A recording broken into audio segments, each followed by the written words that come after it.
Marjorie Warkentin, welcome to the Human Capital Innovations Podcast. Thank you.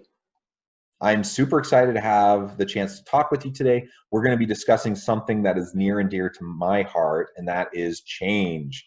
Change is ever present in the world around us, and right now we're in the middle of this pandemic and recession, and there's lots of geopolitical dynamics going on. Social strife and angst and all sorts of stuff humming around us just as a broader societal context. And so we're experiencing change, I think, each and every day. But that change also impacts organizations, and organizations are dealing with change, and they're trying to figure out how to deal with a virtual workforce and to integrate new technologies and reach out to customers in new innovative ways. And there's just all of this change happening around us. And so today we're going to be talking about how change impacts us individually and collectively, mentally and emotionally, and how we can break down barriers and resistance to change within organizations. As we get started, I just wanted to share Marjorie's bio with the listeners. Marjorie Warkentin is an author, speaker, and mentor who has spent most of her working career as a nurse in a healthcare setting. Marjorie has also been a trailblazer in many areas of her life, one being the main income earner for her household, providing for her husband and 3 children, way before that was a common situation. She also started running marathons in her 50s, which inspires others to do the same. That is so cool. Marjorie is a lifelong learner with a passion for connecting theory to practical applications that lead to transformation. With her wealth of experience and broad perspective on life, she is able to share her wisdom in accessible and inspiring ways. As a woman that has a heart wired to care for others, you can also find her spending time giving back to her community. What a great background and bio, and what an honor to have the chance to talk with you. And I love the part of your bio where it talks about connecting theory to practical applications that lead to transformation, because I think that's what we all need to be doing all the time. You know, I consider myself a scholar practitioner. I'm a professor. You know, I do the university teaching, and I really do some esoteric research, you know, and I publish in academic journals, and you know, that has its role, that has its impact. But where I really try to focus my attention is on that practical application, theory to practice to transformation. That's the key. That's what we need in this world. That's all that counts. Yes, beautiful, beautiful. All the theory in the world is useless if it doesn't make a difference. Yeah, absolutely. Well, as we get started, is there anything else you would like to share with listeners by way of personal background? I think you pretty much covered it. On a personal note, I will say that I have been experiencing exactly what we're going to be talking about today, because when I launched my book in February, I had visions of speaking engagements and book signings and going to retreats and having this in-person time with my readers. And of course, that hasn't happened. And so I would like to share that it's been a huge adjustment for me to switch to the virtual world of sharing the good news of my book and what I'm about, what my values are, and doing that in a way that is often quite lonely, and I don't really know where it's going. So I'm delighted to actually see you face to face today and have this conversation. So that's been a journey for me. I'm energized by groups, by time with people, and it's been challenging. Yeah, it's an interesting time, a challenging time. You know, I think of just like my own household, and my wife and I both are professors and work from home during COVID. And my kids, I have 6 children. They're all grades 2nd through 11th, and so they're all doing school from home. And so it's just a full household where we're all trying to navigate this together. And some days we're more patient with each other than others, but we're certainly trying. But there's anxieties, there's stresses, there's just all of that that's hanging out there that we all get to deal with, and that's just part of life right now. Yeah, I hear you. Yeah. Well, so I know you do a lot of work where you talk about the mental and emotional kind of impacts from all of the change that we face. So I'm hoping maybe we can start there. Okay. And if you can share a little bit of what you've seen, both in your healthcare background, but also in your mentoring, coaching type of work. You know, what are the types of things that people are dealing with, or rather, not the types of things they're dealing with, but the types of responses, the types of coping mechanisms, the types of ways that they're dealing with the change in their lives, both mentally and emotionally. I would say the first thing that comes to my mind is that, and this is a trite quote, and it's so true, that change is inevitable. Now, that's always been that way, and now it's just right in front of our faces. Like there's no getting away from it. And the thing that I am aware of from my own experience, and also from working with teams, healthcare leaders, is that different people have different ways of responding to change. And so one of the things I did in my workshops and things was kind of a baseline, getting to know what is a personality like. And there are people who thrive on change. They really like the adventure of something new happening. And then there are others who fear it and who just all they want is control. And what I'm noticing in this time of global change, and there's so many stresses politically and structurally, financially, emotionally, with marriage and partners and children. You mentioned that. There's even those people who love change are finding it challenging. And I think the bottom line is that it's a sense of lack of control. There's just, I have no control over anything. Now, again, that's nothing new. That's true no matter what is happening in the world. But right now, it's becoming so evident. And so I think a resistance to change is, don't tell me what to do. Don't bring more stress into my life. I liked having my office in the corner of where we had our business. I want to be there. I don't want to work with my children underfoot. I don't want to have to set up a computer at home. I just want to have comfort. I want to know what's certain. And of course, that's one of the things that's not possible right now. I think the other thing, a lot of leaders want to have that team connection if they're really looking at how teams work well together. And if there isn't a sense of camaraderie and connection, respect for each other, chances are there's not going to be that synergy and productivity that we're all looking for. And that's very challenging in this time of Zoom meetings and virtual calls. And how do we even really stay connected? So I feel for leaders at this time. I'm not active in the workplace right now.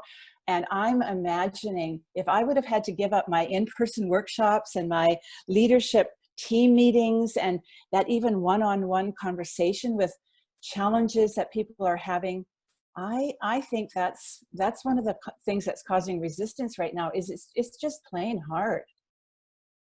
Yeah, it is. And I think you're absolutely right, you know, and with regards to human nature. You know, we like stability, we like predictability, we like control, we like, you know, we like to at least have the mirage of thinking we know what's coming. You know, it's never been the case. Like, we never actually know what the future will hold, but we do kind of get lulled into a sense of comfort, you know, through certainty, or at least you know, faux certainty, you know. And so I think most people do prefer to live life that way. They like predictability and certainty. Now, not everybody, and some people truly, you know, just they love the adventure and they embrace, you know, everything. But those types of people are probably much fewer and far between. And so I think we're constantly dealing with just the innate human survival instincts, you know, that we have. And we want to be able to make it through these difficult times and safely. And so it's difficult.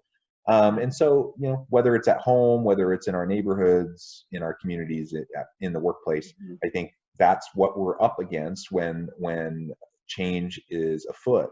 And that can be big societal changes like we're dealing with right now, but that can also be, you know, even relatively small organizational changes, you know, a shift in policy, a new product or service, bringing a new person onto the team in the workplace, Yeah. whatever. We're always dealing with those types of change. Yeah.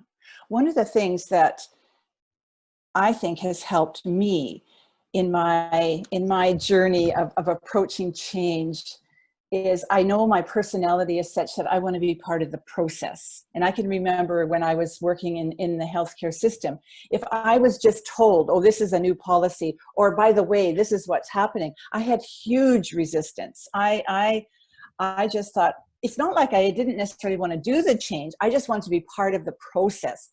And I don't think I'm alone in that. And so as a leader, if a person can be aware as much as possible, including the team in some of the process. Now I realize some things are not able to be shared at certain times, then just say that, okay, this is all I know. This is what I can share with you. Let's do this together.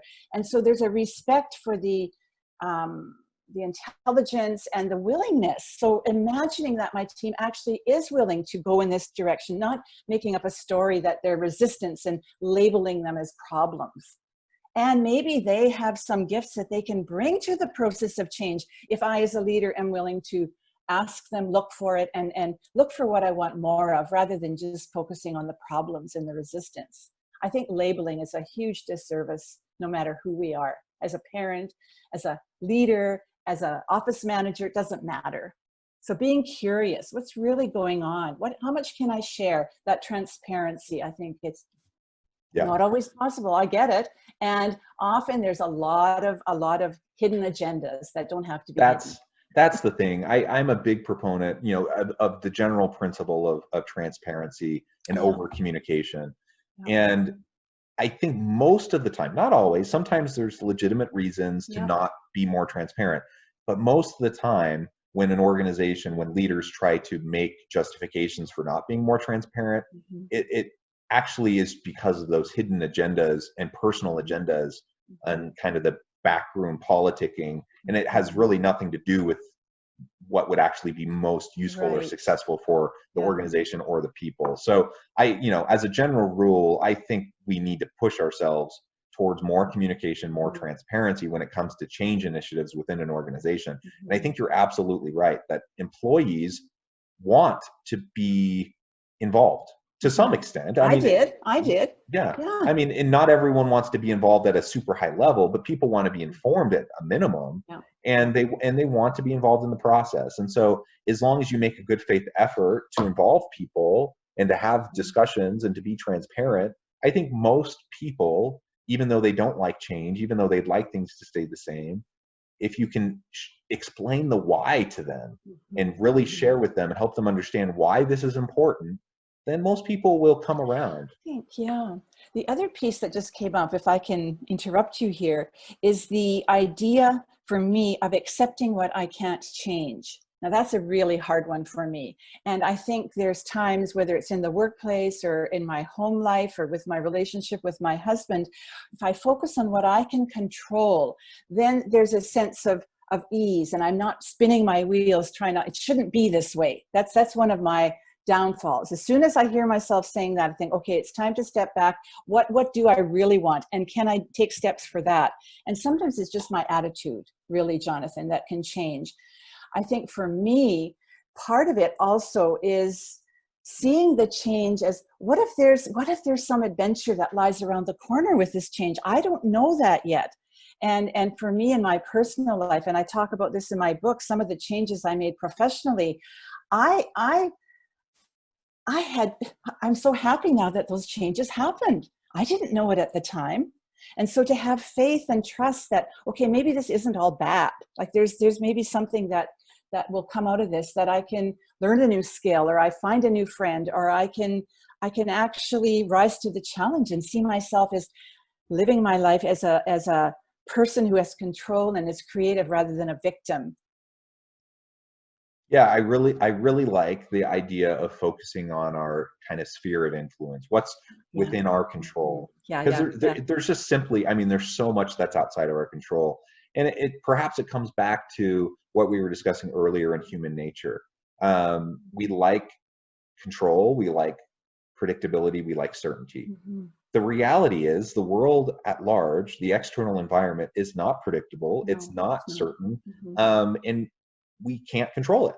But we do have a sphere of influence. We do have a sphere within which we do have more control. And so sometimes dealing with change and the emotional and the psychological components of that change will actually be better when we just kind of let the other stuff go, the stuff that we have no control over, the It's stuff a that huge relief. yeah, the stuff that's anxiety inducing. Mm-hmm. You know, I can't solve world hunger, but I can focus on my family, right? And perhaps if things are good in my family, I can focus on my neighborhood, my community, or whatever. But we start with what we can control, and then we build from there, and that will allow us And to then be the more influence grounded. grows. And then the influence grows. Absolutely. Yeah, yeah. So as you're talking, I'm also reminded of the importance of setting boundaries for myself. And it's another area, it's very dear to my heart, because I grew up as a helper and I said yes to everybody. I was just willing, I wanted to please. And I'm learning that if I'm not saying yes to myself truly, then it means nothing. And so sometimes a no is actually a yes to myself. And so I think and it ties in with what do I have control over? And so there's times I'm asked to do childcare for my grandchildren and I have things planned and I say no. And my children, my adult children, have learned that when I say yes, it's a full body yes. It's not a guilt provoking yes, oh, if I have to. And that's been a tough one. And I don't think maybe women have more struggles with it than men. I don't know that we do. I think it's a life lesson to really become self-aware and to be proud and brave and courageous enough to take care of ourselves. And then I think, say, you know what, I need some help. That's the other thing I wanted to mention. A leader who is willing to say, you know what, this is tough for me too. I'm getting a coach working with me. I've got some books I'm reading. Anyone interested? This is like a whole new exploratory journey, and we can't do it without help. And then for me, the joy of receiving and the gift exchange that happens when I receive help graciously, say thank you, and don't undermine what I can do or what someone has given me. Yeah. I think one of the best things we can do, particularly during times of turmoil, high anxiety, and stress, whether that's at home, in our community, or in the workplace, is to surround ourselves with like-minded people Yes. that are willing to support each other, right? Yes. And so, and when I say like-minded, I'm not saying we need to be a monolith, like we need everyone around us just like us, but I'm saying people who share in purpose, right, and mission. And so if we're in the organization, we're within the workplace, and I say I'm a leader and I'm trying to deal with the stresses and everything around COVID and how to help my team be successful, but largely work remotely, or whatever, tack on all those things. To the extent that I feel like I have a trusted team, a team of people that appreciate and respect each other, who will support each other, that is a much heavier lift for me as a leader in that kind of a situation, especially if I'm rolling out new policies, new changes, new systems, new processes. But if I'm a leader that doesn't have that support, or I'm a team member where I don't feel like I have that support, that changes the dynamic completely. Yeah. And now it's going to reduce the likelihood of that individual either being open and willing to embrace the change, or being able to psychologically, emotionally, to deal with it in a productive way. Yeah. And so what I hear you saying too is normalizing the fact that people may need extra support emotionally or mentally or physically or financially during this time particularly, and to have that be a gift, that's something that we are willing to talk about. It's not a shameful thing. It's not a deep, dark secret that so-and-so is going to see a therapist or whatever. It's their story to tell. Don't get me wrong. At the same time, to find ways to acknowledge that really what's happening is the uncertainty and the lack of control is just being showcased in a way that never was until now, in quite the same way. And this is when I think the people who haven't perhaps spent time working on ways to manage their anxiety, groundedness, call it what you will, then they're floundering. And those who have taken time for self-care, meditation perhaps, maybe finding a group that supports them, reading certain books, are actually in a position to be a support and to model a grounded lifestyle. I'm very aware of that in my work and in my own life. Yeah, great thoughts, great tips. Mm-hmm. Well, Marjorie, it really has been a pleasure talking with you. The time has flown by. I know. Is that it? Do we have to quit? Unfortunately, our time draws close to a close, but perhaps we can continue this discussion another time because it's a really important one. Mm-hmm. But I do hope listeners will consider, what kind of self-care are you doing to deal, with the emotional strain right now? How do you respond to change, both at home and in the workplace? And as a leader, what do you do to support those people that you lead, that are a part of your team, as they're responding to change? I hope these are the types of questions we're asking ourselves and thinking through. Yeah. Marjorie, before we close today, I want to give you the last word and give you a chance to share with listeners how they can get connected with you and find out more about what you're doing. Thank you. I have no speaking events to announce. I am quite active in podcast interviews and guest blog posts. And so my website is the best way for people to learn more about me, marjoriewarkentin.com. And also I'm on LinkedIn, Instagram, Facebook. I have a business page there, inspiredjourney.com. And I would love to hear from people. And this brings me a lot of joy to have this conversation with you and to realize that there's many of us who are really wanting to live a life that's not filled with victim and anger and resistance, rather joy and peace and courage. That's my hope for our listeners. Wonderful. Thank you. That's my hope too. It has been a real pleasure talking with you, Marjorie. And I hope everyone will consider reaching out to Marjorie, get connected, find out more of what she can do to help you. I hope everyone will continue to be healthy and safe, and that we can all find meaning and purpose in our work and in our journey each and every day. And I hope everyone has a great week. Thank you. Thank you.